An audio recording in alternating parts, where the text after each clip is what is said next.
Access granted. The embargo on the Order 1886 has finally lifted, and as one who attended Sony's private showcase in Santa Monica on February 10th, I was one of the very first to see live gameplay and learn more about what Ready at Dawn has sought out to achieve with the game that up to now, we only had a CG trailer for. At least that's what we thought. As you can see, despite how beautiful the CG trailer was, Ready at Dawn has achieved parity between the cutscenes and gameplay, which is absolutely stunning to see in person. Ruwir Surya, CEO of Ready at Dawn, made it clear that making CG and the actual gameplay look exactly alike as far as visual fidelity was one of their strong focuses, and had their doubts that it could be achieved on the PlayStation 4. But once they really began to dissect the console and its power, they were happy to be able to achieve what they have. The gameplay you are viewing takes place in the district of Whitechapel, known as the slums in London, infested with various brothels. While details remain somewhat limited, what you are seeing is what takes place fairly early in the game. You will also notice the gameplay is shown in 21:9 like most films, rather than 16:9 like most games.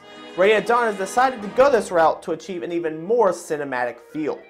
Despite being heavily involved with the PlayStation Portable, the PSP, with titles including Daxter, God of War Chains of Olympus, and God of War Ghosts of Sparta, Rue revealed that the Order 1886 began to build internally during 2006 as ideas for story and setting were developed. Coming out of that was the game we now know as the Order 1886, a historic game based on the Victorian era set in London. Taking place during the late 1800s, the Order 1886 remains true to the era, while also introducing some elements from decades after the game's setting, such as airships. Airships didn't exist in the late 1800s, but Ruwir Surya said only elements that could realistically fit into the setting were included.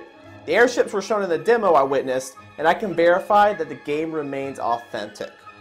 What I find to be truly amazing is the Order 1886 also integrates weapons that didn't necessarily exist, but contain only technology and parts that did therefore make them very plausible. The creative mind power involved in taking pieces of technology from this era and developing their own weapons that would have worked is outstanding, and made me even more excited to learn more about the Order 1886. Overall, the Order 1886 is a bit different from what I was expecting, as I was expecting more of an adventure game rather than a cover shooter, but the gameplay being shown is a small fraction of the entire game, which leaves a mystery I'm extremely interested in exploring.